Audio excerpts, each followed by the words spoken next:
Back to back দুটো গল্প। নমস্কার, আজকে আমি যে গল্পটা পড়ব তার নাম তিলোত্তমা, লেখক জরাসন্ধ। তাহলে চলুন শুরু করা যাক। যদি আমার গল্প পাঠ আপনাদের ভালো লাগে তাহলে আমার চ্যানেলটা সাবস্ক্রাইব করতে ভুলবেন না, আর একটা লাইক করে দেবেন। আপনাদের ভালোবাসা এবং ভালো লাগা আমার একান্ত কাম্য। অত গভীর মনোযোগ দিয়ে কি দেখছো? বলতে বলতে ঘরে ঢুকলেন মিস্টার ঘোষ। বড় সওদাগরি অফিসে অনেকখানি উপরতলার চাকরে, ছুটির দিন বলে বেশ বাসে কিছুটা ঢিলে ঢালা, মুখে পাইপটি অবশ্য ঠিক আছে। কাছে এসে যেন আটকে উঠলেন। আরে, এই যে দেখছি বাংলা কাগজ। লাহিড়ী সাহেব মাথা না তুলে একটু হাসলেন। কারে পড়লে বাঘেও ঘাস খায়, জানো তো। এবার মুখ তুললেন মিস্টার লাহিড়ী। সামনের টেবিলের উপর ছড়ানো খবরের কাগজখানা গুটিয়ে রাখতে রাখতে বললেন, পাত্রপাত্রীর বিজ্ঞাপন দেখছিলাম। রমলা বললে এতে নাকি অনেক ভালো ভালো মেয়ের খোঁজ পাওয়া যায়। তা না হলে এসব ট্র্যাশ আমি পড়ি। ম্যাটারের কথা না হয় ছেড়ে দিলাম, চেহারা দেখো তেমনি ছাপা। একটা শীটে চোখ বুলোতেই মাথা ধরে গেছে। উফ! লাহিড়ী সাহেবের পুরো নাম তিনকড়ি লাহিড়ী। আধুনিক ভদ্র সমাজে যা উচ্চারণ করা যায় না। এই নামের জন্যে দীর্ঘদিন পরলোকগত পিতামাতার উপর তার ক্ষোভ আজও মেটেনি। দুটি সন্তান অকালে মারা যাবার পর একে নাকি তারা 3 কড়ি দিয়ে কিনে নিয়েছিলেন জমের হাত থেকে। Seely superstition. কিন্তু স্কুল কলেজে ওই নাম থাকায় তারপরে তিনি বদলাতে পারেননি। তবে লোকের কাছে তিনি টি লাহিড়ী নামেই পরিচিত। ইংরেজ আমলেই শ্বশুরের টাকায় বিলেত থেকে ব্যারিস্টার হয়ে এসেছিলেন। ঘরে বাইরে সাহেবিয়ানার পত্তন তখন থেকেই। ইংরেজ চলে যাওয়ার পর সেটা আরও বেড়েছে। সেই সঙ্গে বেড়েছে পসার। ছেলেকে ডাক্তারি পড়িয়েছেন এবং বিলেতে পাঠিয়েছেন, সেখান থেকে আরও গোটা কয়েক বড় বড় ডিগ্রি সংগ্রহ করে দেশে এসে যাতে কোনো একটা বিষয়ে স্পেশালিস্ট হয়ে বসতে পারে। জাঁকিয়ে বসার মতো প্রাথমিক উপকরণ জোগাবার জন্য তৈরি হচ্ছিলেন। ছেলে এই দুটি উদ্দেশ্যের প্রথমটি ভালোভাবেই পূরণ করেছে, অর্থাৎ তার নামের পরে এমন কতগুলো হরফ যুক্ত হয়েছে যা বিধান রায় প্রমুখ 2-4 জন অত্যন্ত কৃতী ছাত্র ছাড়া আর কোনো ভারতবাসী আজ পর্যন্ত অর্জন করতে পারেনি। লাহিড়ী সাহেবের দ্বিতীয় উদ্দেশ্য অবশ্য সফল হয়নি। সে ওখানেই একটা বৃহৎ অঙ্কের চাকরি জোগাড় করে স্থায়ী বাসিন্দা হয়ে গেছে। সুদূর ভবিষ্যতেও দেশে ফেরার কোনো ইচ্ছে নেই। মিসেস লাহিড়ী বড় লোকের ঘর থেকে এসেছিলেন, তবে সেখানকার ধরন ধারণ খুব একটা আধুনিক নয়। শীর্ষেন্দুকে বিলেতে পাঠাতে তার আপত্তি ছিল না, তবে তার আগে একটি মনমতো বউ ঘরে আনার ইচ্ছে ছিল। স্বামীর কাছে প্রকাশও করেছিলেন। লাহিড়ী সাহেব কথাটাকে বিশেষ আমল দেননি। ইন্দুর উপরে তার প্রগাঢ় আস্থা। বাপ মায়ের অমতে সে কিছু করবে না। তাছাড়া ধরে নিয়েছিলেন সে তো কয়েক বছর পরেই ফিরে আসছে এবং সেখানেই প্র্যাকটিস করবে। ততদিন একটি যুবতী মেয়ে স্বামীর কাছ থেকে বিচ্ছিন্ন হয়ে একা একা তাঁদের কাছে থাকবে পড়ে, সেটা কারো পক্ষে সুখের হবে না। আর একটা কথা ভেবেছিলেন, এখানকার একজন MBA-র চেয়ে একটি ফরেন ডিগ্রিওয়ালা কৃতি ছাত্রের পাত্র হিসেবে কদর অনেক বেশি। বিয়ের বাজারে বড় রকম দাও মারার অভিপ্রায়ও হয়তো মনে মনে পোষণ করেছিলেন লাহিড়ী সাহেব। মিস্টার ঘোষ বললেন, মেয়ের খোঁজ করছো, ছেলে আসছে নাকি? হ্যাঁ, ডিসেম্বরের মাঝামাঝি এসে পড়বে। পুরো মাস দেড়েক সময়ও হাতে নেই। এর মধ্যে একটি মেয়ে জোগাড় করে ফেলতে হবে। বিয়ে করতে রাজি হয়েছে তাহলে? রাজি করাতে হয়েছে। কত টাকা রোজগার করে, ফ্ল্যাট কিনেছে লন্ডনে, এদিকে একা, দেখাশুনো করার লোক নেই। তাই আমরা দুজনেই অনেক দিন ধরে লিখছিলাম, কদিনের জন্য এসে বেথা করে বউ নিয়ে চলে যাও। ইংরেজি জানা ভালো মেয়ের তো আর এখন অভাব নেই। শেষ পর্যন্ত মতি ফিরেছে, মাকে লিখেছে 15 দিনের জন্য ছুটিতে যাচ্ছি, তার মধ্যে যা করবার করো। বিজ্ঞাপনে কিছু পেলে? মেয়ে তো আছে এক গাদা, পছন্দসই একটাও চোখে পড়লো না। তাই আমি ভাবছি একটা ইনসারশন দিই। তাই ভালো, পাত্রপক্ষের রিকোয়ারমেন্ট জানিয়ে দিলে সেই মতো পার্টি আসবে, তার থেকে বেছে নেওয়া সহজ। তাহলে এসো এখনই একটা ড্রাফট করে ফেলা যাক। আমার আবার বাংলা টাংলা তেমন আসে না। আমারও তাই, তবু কিছু একটা হেল্প করতে পারবো আশা করি। তুমি আগে একটা দাঁড় করাবার চেষ্টা করো। লাহিড়ী সাহেব একটা প্যাড নিয়ে শুরু করলেন। লন্ডন প্রবাসী, উচ্চ উপাধিধারী, উচ্চ উপার্জনকারী। ঠিক হচ্ছে তো? মিস্টার ঘোষ একটু ভেবে বললেন, শেষ শব্দটা কেমন যেন লাগছে না? হাই ইনকাম বলতে চাও তো? হ্যাঁ, মানে ওটাই তো আসল। তাহলে সু উপায় বলতে পারো। ঠিক বলেছ, কাগজে ওই লেখাটা দেখলাম দু এক জায়গায়। মিস্টার লাহিড়ী লিখে চললেন, সু উপায় ডাক্তার পাত্রের জন্য প্রকৃত সুন্দরী, উজ্জ্বল, গৌরবর্ণা, দীর্ঘাঙ্গী, উচ্চশিক্ষিতা, স্বাস্থ্যবতী, লাবণ্যময়ী, মধুর স্বভাবা। আর কি লিখবো? উচ্চশিক্ষিতার পরে ব্র্যাকেটে লিখে দাও, ইংরেজি ভাষা ও কথাবার্তা বিশেষ বুৎপত্তি সম্পন্না। ওটাই তো আগে দরকার। অনেক MA পাস মেয়েও পাবে, 2 লাইন ইংরেজি বলতে পারে না, সেরকম হলে তো চলবে না। ঠিক বলেছ। এবার তাহলে শেষ করি। না, রমলাকে একবার জিজ্ঞেস করা দরকার, তার যদি কোনো ফরমাস থাকে। মিসেস লাহিড়ীকে ডেকে পাঠানো হলো। তিনি খসড়াটা শুনে বললেন, আসল কথাই তো বাদ দিয়েছ। ভালো বংশের মেয়ে হবে, সংসারে কাজকর্ম জানা চাই, বয়সটা বলে দাও। 20 বছরের বেশি হলে খোকার সঙ্গে মানাবে না। মায়ের সঙ্গে মেয়েও এসেছিল, সে বলল, আর নাচ গানের কথাটা তো লেখোইনি, অন্তত গান না জানলে চলবে কেন? লাহিড়ী সাহেব যোগ করলেন, সৎ বংশজাত, গৃহকর্ম নিপুণা, সঙ্গীতজ্ঞা, অনূর্ধ্বা 20 বছর বয়স্কা ব্রাহ্মণ পাত্রী আবশ্যক। সদ্য তোলা ফটো সমেত যোগাযোগ করুন। ঘোষ সাহেবের দিকে একটু চেয়ে কৈফিয়তের সুরে বললেন, আমার অবশ্যই জাত সম্বন্ধে কোনো অমত ছিল না, কিন্তু রমলার আবার ভামুন না হলে চলবে না। রমলার সঙ্গে সঙ্গে বললেন, তা যাই বলো, আমার ঠাকুর আছেন, সেখানে আমি যাকে তাকে ঢুকতে দিতে রাজি নই। সবটা যখন পড়ে শোনালেন মিস্টার লাহিড়ী, ঘোষ সাহেব বললেন, এক কাজ করলে হয় না, অত কথা না লিখে শুধু লেখো একটি তিলোত্তমা আবশ্যক, তাতে অনেক খরচ বাঁচবে, আর আমাদের বক্তব্য ঠিক বলা হবে। লাহিড়ী হাসলেন, তা মন্দ বলনি, বিশেষণের লিস্টটা বড় লম্বা হয়ে গেল, কিন্তু কোনটা কাটা যায় বলো?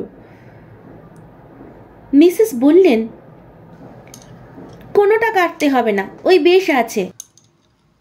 ছেলের যোগ্যী মেয়ে চাই তো। লাহিড়ীর মনে মনে সন্দেহ ছিল, এরকম অর্থাৎ এত অধিক গুণান্বিতা মেয়ে কারো ঘরে আছে কিনা। বললেন, দেখা যাক কিরকম রেসপন্স পাওয়া যায়। ফটো সকলে দেননি, অন্যান্য বিষয় পছন্দ হলে পরে পাঠাবেন বলে জানিয়েছেন। যে কখানা ফটো পাওয়া গেল তার মধ্যে বেশিরভাগই সরিয়ে রাখলেন রমলা। তার ছেলে সত্যি সুপুরুষ, সুতরাং মেয়ের রূপ সম্বন্ধে কড়াকড়ি করার অধিকার তার আছে। 2-3টে ছবি তাঁর নজরে পড়ল। বাকি চিঠিগুলো পড়বার পর স্বামী স্ত্রীতে পরামর্শ করে মাত্র 2টি পার্টিকে ছবি পাঠাতে লেখা হলো। কদিনের মধ্যেই ছবি চলে এলো। তারপর ঘোষ সাহেব, তার স্ত্রী এবং আরো 2-3টি আত্মীয় বন্ধু নিয়ে নির্বাচন সভা বসল। ঘণ্টা 2-এর অধিবেশনে নানা তরফ থেকে বিচার বিবেচনা করে 3টি কনেকে দেখতে যাওয়া স্থির হলো। দেখার পর আবার এক দফা দীর্ঘ আলোচনা, তাতে কোনো স্থির সিদ্ধান্তে পৌঁছানো গেল না। কোনো না কোনো বিষয়ে মতানৈক্য দেখাই দিল। তখন ঠিক হলো 3 জনের একটি সিলেকশন বোর্ড গঠন করা হোক। কর্তা গিন্নি তো থাকবেনই, পারিবারিক বন্ধু এবং বিচক্ষণ ব্যক্তি হিসাবে রইলেন মিস্টার ঘোষ।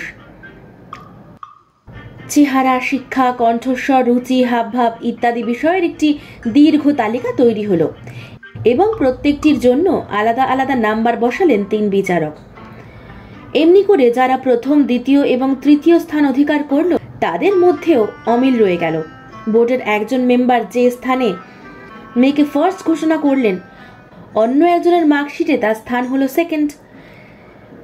তখন নিজেদের মধ্যে একটা রফা করে একটি পাত্রকে নির্বাচন করা হলো। সে সত্যিই তিলোত্তমা। ঘোষ বললেন, আমাদের কাজ তো চুকলো, কিন্তু ছেলের পছন্দ অপছন্দ জানতে হবে তো। আর সে সময় কই, বলে উঠলেন মিস্টার লাহিড়ী। 3 দিন পরেই সে এসে যাচ্ছে, থাকবে মাত্র 2 সপ্তাহ। তার মধ্যে সবকিছু মিটিয়ে বউ নিয়ে এবার চলে যাবে। কোনে পক্ষকে তৈরি হতে দিতে হবে তো। আমাদেরও তো একটা আয়োজন আছে, একেবারে নমু নমু করে তো সারা যাবে না।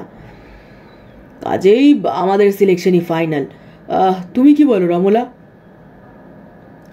আমারও মনে হয় খোকা আমাদের কথার উপর কথা বলবে না।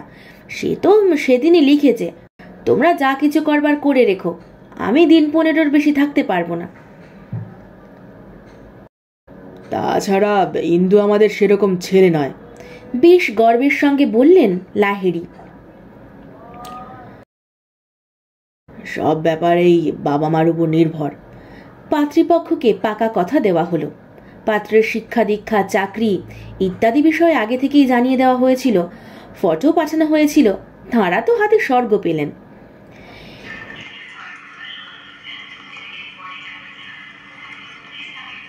এয়ারপোর্টের নিষিদ্ধ এলাকার বাইরে সদল বলে অপেক্ষা করছেন লাহিড়ী দম্পতি ও তাদের মেয়ে শিপ্রা, মিস্টার ও মিসেস ঘোষ এবং আরও কিছু আত্মীয় বন্ধু।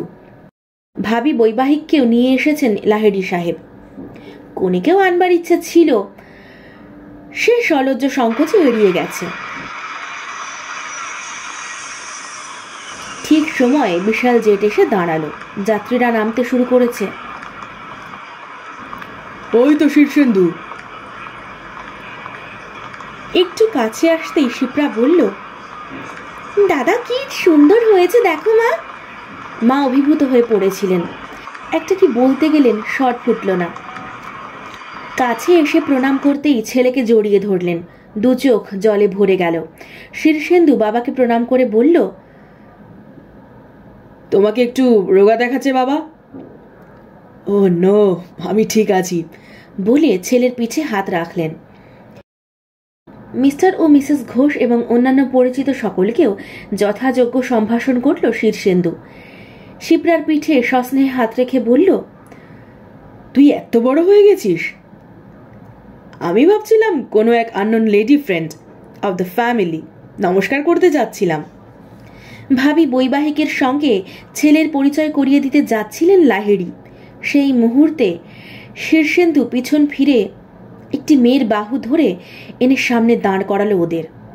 ঘোর কালো রং, ঠোঁটে গাঢ় লিপস্টিকের প্রলেপ, মোটাসোটা বেঁটে চওড়া কপাল, সামনের দাঁত ভীষণ উঁচু। পরিচয় করিয়ে দিল, মিস নবটু, মাই ফিয়ান্সে, আফ্রিকার মেয়ে। ওর বাবার লন্ডনে মস্ত বড় হোটেলের বিজনেস আছে। ও সব দেখাশোনা করে। লন্ডন এয়ারপোর্টে আলাপ, প্লেনে সিট পাশাপাশি পড়েছিল, সেখানেই প্রপোজ করলাম। She has agreed. ইন্ডিয়া দেখতে এসেছে, একসঙ্গেই ফিরবো। বর্ণনাটা যাদের কাছে দিচ্ছিল তারা সকলেই প্রচণ্ড ইলেকট্রিক শকে অচল হয়ে গেছেন। কারো কোনো সাড়া পাওয়া গেল না। শীর্ষেন্দু বাবার দিকে চেয়ে বলল, তোমাদের সঙ্গে যেতে পারছি না, ওকে গ্র্যান্ড হোটেলে পৌঁছে দিয়ে আমি পরে যাচ্ছি, তোমরা চলে যাও। কেমন লাগলো গল্পটা জানাতে কিন্তু ভুলবেন না। আমার তো বেশ ফানি লেগেছে। অ্যাকচুয়ালি এরকমটাই কি হয় না, আবার অনেকের ক্ষেত্রে উল্টাও হয়। যাই হোক, কেমন লাগলো আমাকে জানাতে অবশ্যই ভুলবেন না। চলুন তাহলে শুরু করছি আমার দ্বিতীয় গল্প। গল্পের নাম চক্রান্ত। আজকে আমি যে গল্পটা পড়ব সে গল্পটা লিখেছেন আমার অফিসের একজন সিনিয়র দিদি। চাকরি সূত্রে ওনার সাথে আমার পরিচয়। ভীষণ গুণী একজন মানুষ। পৃথা মণ্ডলদির লেখা গল্প আমি আজকে পড়ব। গল্পের নাম চক্রান্ত। যদি আমার গল্প পাঠ আপনাদের ভালো লাগে তাহলে অবশ্যই আমার চ্যানেলটা সাবস্ক্রাইব করতে ভুলবেন না, আর একটা লাইক করে দেবেন। তাহলে চলুন শুরু করা যাক। আচ্ছা, ওনারা এতক্ষণ ধরে কি করছেন বলতে পারো? চা খেতে খেতে দেবীর কথা শুনে আমিও ফিরে তাকালাম সামনের বাড়িটার গ্রাউন্ড ফ্লোরের দিকে। এখন বাজে সন্ধে 7টা। অন্তত আধ ঘন্টা আগে এই চায়ের দোকানের সামনে দিয়েই সঞ্জয় নাথ এবং তার স্ত্রী দীপিকা নাথ ফিরেছেন, আমিও দেখেছি। এখন দেখলাম তারা এখনও দরজার সামনে দাঁড়িয়ে দরজা খোলার প্রচেষ্টা করে যাচ্ছেন। সঞ্জয়বাবু এবং দীপিকা দেবীর দুজনেরই বয়স হয়েছে বেশ। সঞ্জয় বাবুর বয়স প্রায় 70, দীপিকা দেবীর বয়স হয়তো আর একটু কম, কিন্তু হাঁটুর ব্যথায় দীর্ঘদিন ধরেই কাবু। একা একা প্রায় বেরোতেই পারেন না। সেই মানুষটা এতক্ষণ ধরে দাঁড়িয়ে আছেন দেখে বেশ মায়াই হলো। আমি ভেবে নিয়ে বললাম, ভুল চাবি নিয়ে বেরিয়েছেন হয়তো। এতবার করে দুজনে চাবিটা দেখছেন, চাবিটা যে ভুল বুঝতে পারছেন না? দেবীর কথাটা শুনে আমি উঠেই গেলাম। নাথদা, কি হয়েছে দাদা? কিছু অসুবিধা? এই পাড়ায় এসেছি বছর 3। মা মারা যাওয়ার পরে আমাদের আদি বাড়ি বিক্রি করে এই পাড়ায় ফ্ল্যাট কিনেছি। তবে পাড়ার লোকেদের সঙ্গে আমার তেমন সখ্যতা নেই, দরকারও পড়ে না তেমন। আমি অফিস পাড়াতেই থাকি সপ্তাহে 6 দিন। একটা দিন বাজার দোকান আর আলস্যেই কেটে যায়। তাছাড়া আর 5টা কাজ একারই করতে হয় একা থাকতে গেলে। এই পাড়ার লোকেদের মুখ চিনি, নাম জানি এইমাত্র। এইভাবে ডেকে কথা বলা বোধহয় এই প্রথম। সঞ্জয় নাথ খুবই বিপাকে পড়েছিলেন বোধ করি, তাই প্রায় অচেনা আমাকে দেখেও হতাশ গলায় বলে ফেললেন, দেখো না ভাই, এত চেষ্টা করছি, চাবিটা কিছুতেই খুলছে না, অথচ এটাই আমাদের বাড়ির চাবি। আমার চাবি, তোমার বৌদির চাবি, দুটো দিয়েই চেষ্টা করছি, কোনোটাতেই দরজা খুলছে না। কই দেখি বলে নিজেই চেষ্টা করে দেখলাম। সত্যি কথাই, খোলা তো দূর, চাবি ঘুরছেই না, যেন অন্য তালার চাবি। অথচ চাবিটা ঢুকে যাচ্ছে কিন্তু সঠিকভাবে। অন্য তালার মতো যে মাঝ পথে আটকে যাচ্ছে তাও নয়। আমাদের টানাটানি দেখেই বোধহয় চায়ের দোকান থেকে উঠে এলো দেবী। এসে বাইরের গেটের কাছে খানিক থমকালো, চারপাশে এমন করে তাকালো যেন এক্ষুনি কাউকে দেখতে পাবে। ভুরু কুঁচকে বাতাসে কিছুর গন্ধ নিল, তারপর এগিয়ে এসে বলল, সরো তো, সরে দাঁড়াও। আপনিও সরুন কাকা, আমি যখন বলবো চাবিটা ঘোরাবেন বলে দরজায় হাত রেখে কি যেন বিড়বিড় করতে লাগলো। একটু পরে সঞ্জয় নাথের দিকে ঘুরে তাকিয়ে বলল, খুলুন। নাথদা এগিয়ে গিয়ে দরজায় চাবি ঘোরাতেই লক্ষ্মী ছেলের মতো ক্লিক করে আওয়াজ হলো। আমি মুখে হাসি টেনে এনে একটা ব্যঙ্গাত্মক মন্তব্য করতেই যাচ্ছিলাম, এমন সময় খুব গম্ভীরভাবে দেবী নাথদাকে জিজ্ঞাসা করলো, আপনাদের কোনো কুলগুরু আছেন বা এমন কেউ যাকে আপনারা মান্য করেন? আমার স্ত্রীর গুরুদেব আছেন। বলতেই দেবী বলে, দেরি না করে এক্ষুনি তার সাথে যোগাযোগ করুন। আসলে আমার স্ত্রীর শরীরটা কদিন যাবৎ খারাপ যাচ্ছে।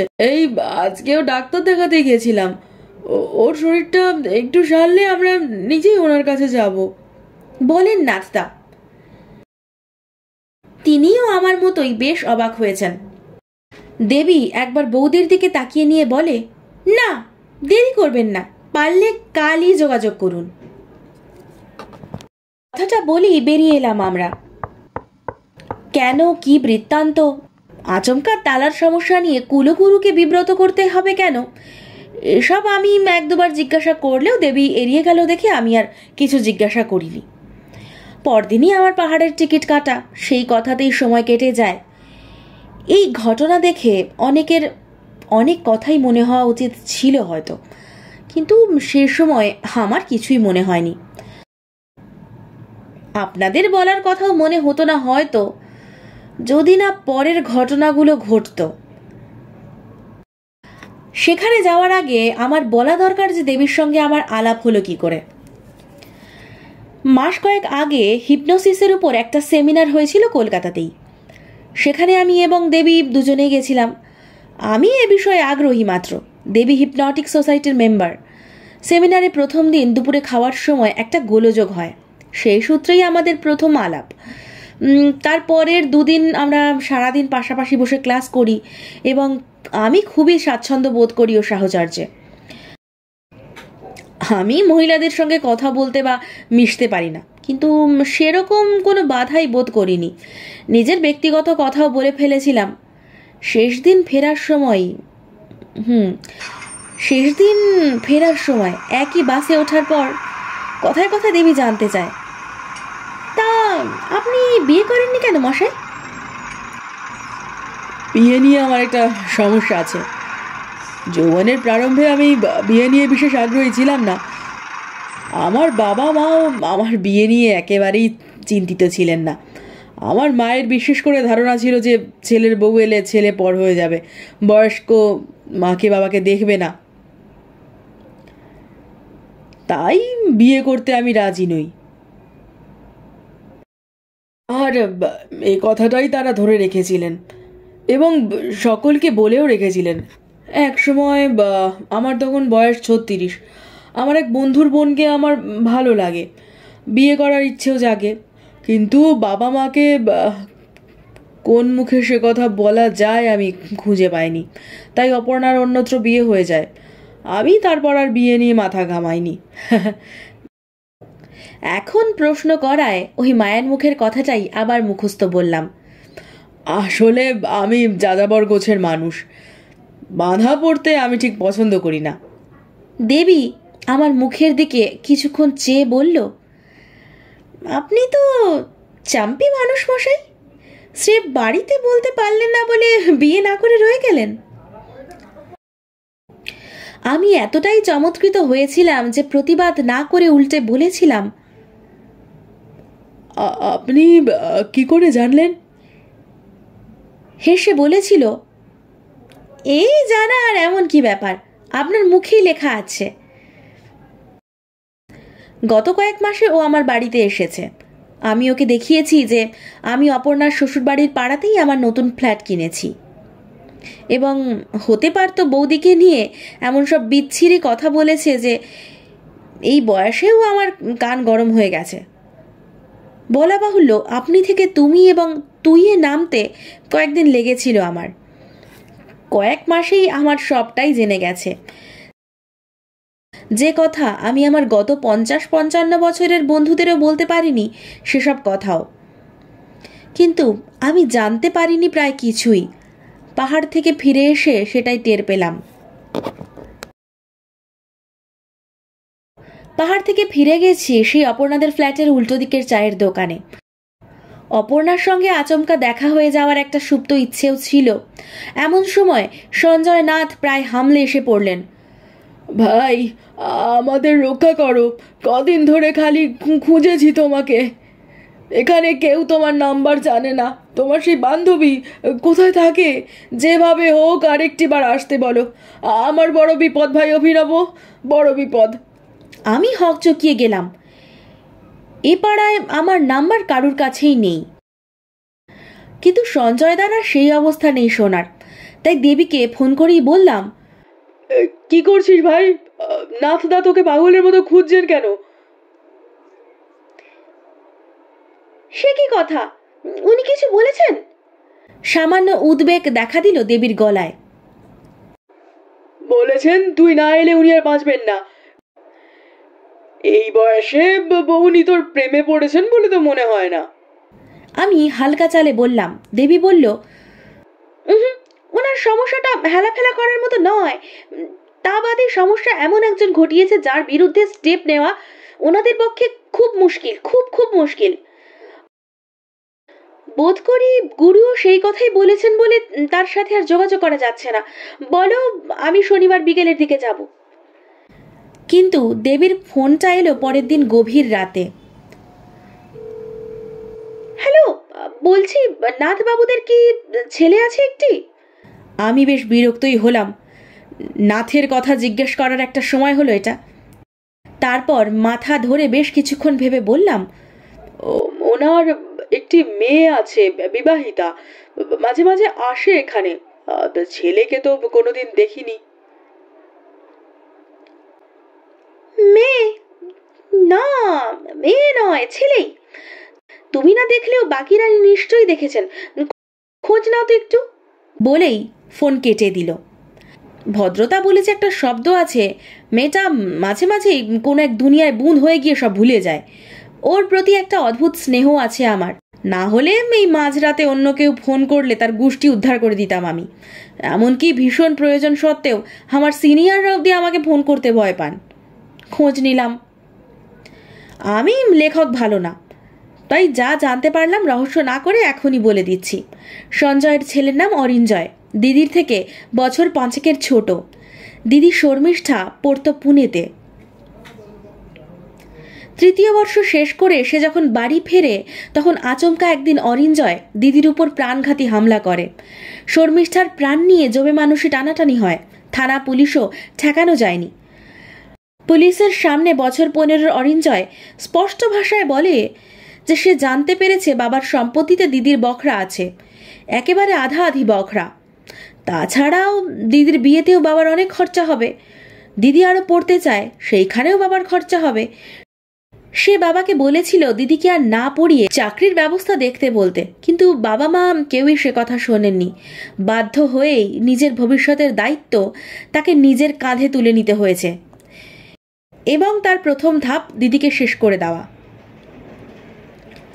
সঞ্জয়বাবুরা কেস করেননি এবং শর্মিষ্ঠা ভাইকে বাঁচাতে বয়ান বদলে দেয়, তাই অরিঞ্জয়ের শাস্তি হয়নি। বদলে বেশ কিছু মাস তাকে মানসিক হাসপাতালে থাকতে হয়। তার মা বাবা ব্যাঙ্গালোরে নিয়ে গিয়েও চিকিৎসা করেছিলেন এবং তারপর সিদ্ধান্ত নিয়েছিলেন যে শিলিগুড়িতে নিজের মাসির বাড়িতেই সে ভালো থাকবে।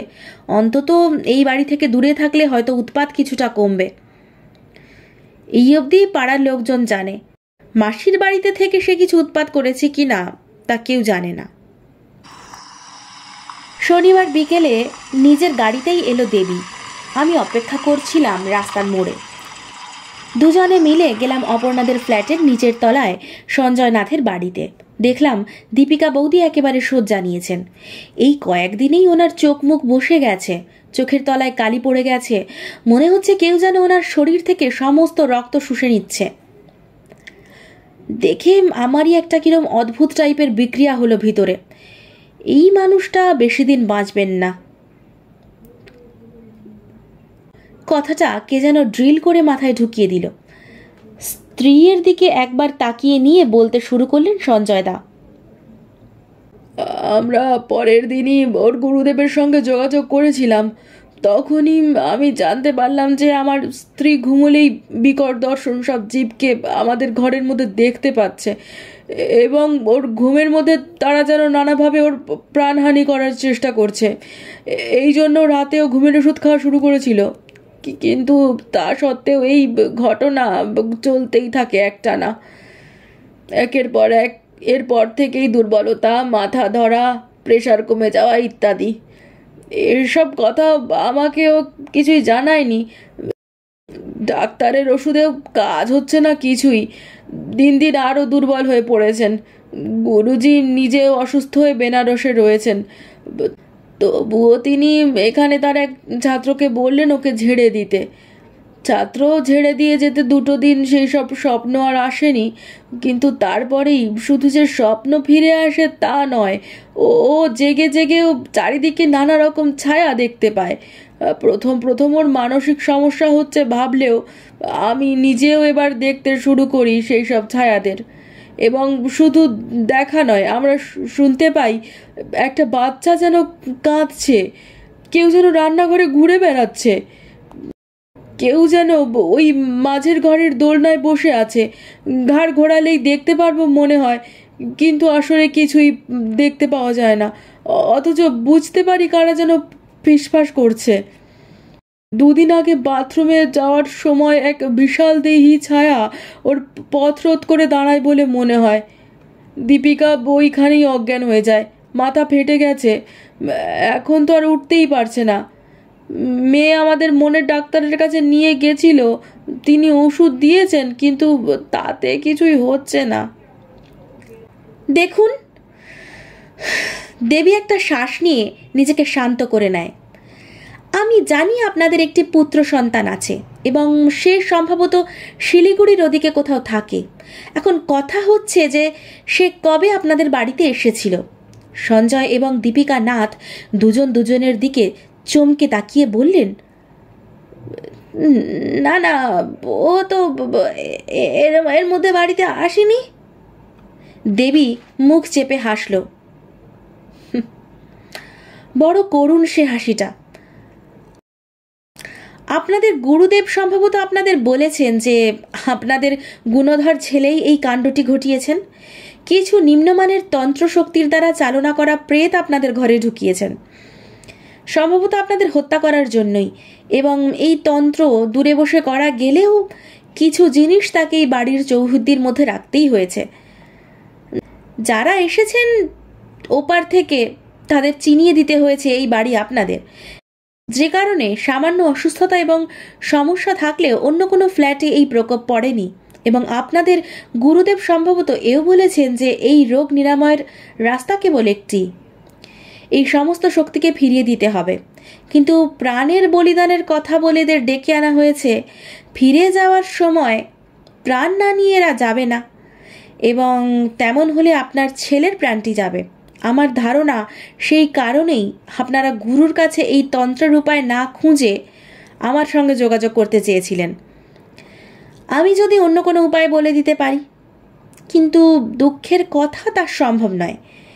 এবার আপনারা যদি এর উপরে মিথ্যে কথা বলে ছেলেকে বাঁচাতে চান, তাহলে আপনাদের মৃত্যু আটকানো যাবে না। আপনাদের মেয়ে এবং জামাইকেও বাঁচানো যাবে কিনা সন্দেহ। বলেই উঠে পড়ল দেবী। সত্যি কথা না বলে কাজ করা খুব অসুবিধে হয়, সেটা যে কাজই হোক না কেন। আমি এতক্ষণ দেবীর দিকে হাঁ করে তাকিয়েছিলাম। তন্ত্রমন্ত্র এসব বুজরুকি বলেই আমার ধারণা ছিল, এমনকি গল্প ছাড়া অন্য কোথাও এর চল আছে বলেও আমার ধারণা ছিল না। মেয়ে বলে কি? কিন্তু দেবী বেরিয়েই যাচ্ছে দেখে এতক্ষণে আমার সার ফিরল শরীরে। আমি ওর সঙ্গে বেরোবার পথ ধরলাম। সঞ্জয় নাথ প্রায় গুঙিয়ে উঠলেন। প্লিজ যাবেন না, আপনি যা বলেছেন সব সত্যি। আগের মাসের এক অমাবস্যার আগে আচমকা বাড়িতে এসে উপস্থিত হয় আমার ছেলে। শুধু রাতটুকুই ছিল, তারপরেই কাউকে কিছু না বলে বেরিয়ে গেছে। যাওয়ার সময় ওর মায়ের কিছু গয়নাও চুরি করে নিয়ে গেছে। দীপিকা নাথ বাধা দেওয়ার জন্য হাত তুলতে সঞ্জয় বাবু বললেন, না দীপিকা, আর বাধা দিও না। আমি জানি ছেলেকে তুমি কতটা ভালোবাসো, কিন্তু ওই অকাল কুষ্মাণ্ডর জন্য আমি আমার মেয়েটাকেও তো হারাতে পারবো না। ও যদি নাই থাকে, নাই থাক। আগেই আমাদের এরকম একটা পদক্ষেপ নেওয়া উচিত ছিল। হ্যাঁ ম্যাডাম, ও এসেছিল এবং আমাদের সঙ্গে অত্যন্ত নোংরা ব্যবহার করে গেছে। মাকে মেরেছে, আমার গায়েও হাত তুলেছে। চুপ করে রইল দেবী। তারপর বলল, পরের অমাবস্যা আসতে এখনো 9 দিন বাকি। এর মধ্যে আপনাদের বাড়ি থেকে কয়েকটা জিনিস খুঁজে বার করতে হবে। ও এসেছিল ওই জিনিস কয়েকটা আপনাদের বাড়ির মধ্যে রেখে যাওয়ার জন্যই। জিনিসগুলো হচ্ছে 1 হাত লম্বা একটা দড়ি, একটা মুখ বন্ধ করা হাঁড়ি, একটা লম্বা লোহার বাঁকানো পেরেক বা লোহার শিক জাতীয় কিছু। এই প্রথম এবং শেষটা আপনাদের ফ্ল্যাটের মধ্যেই আছে। হাঁড়িটা অবশ্য বাইরেই থাকবে। আর আমি একটা লিস্ট দেব, লিস্ট মিলিয়ে সব জিনিস জোগাড় করে রাখবেন। এটা পাচ্ছি না, ওটা হচ্ছে না, এরকম বললে কিন্তু বিপদ আপনার শিয়রে, মনে রাখবেন। এছাড়া আরও কিছু জিনিস লাগবে, সেগুলো আপনারা পাবেন না। সেগুলো আমি নিয়ে আসবো। এসো অভিনবদা। আমি এতক্ষণ মূর্তির মতো দাঁড়িয়েছিলাম। যা হচ্ছে আমার বিশ্বাসের বাইরে, কিন্তু সেসব হচ্ছে এবং আমি কিছুই বুঝতে পারছি না।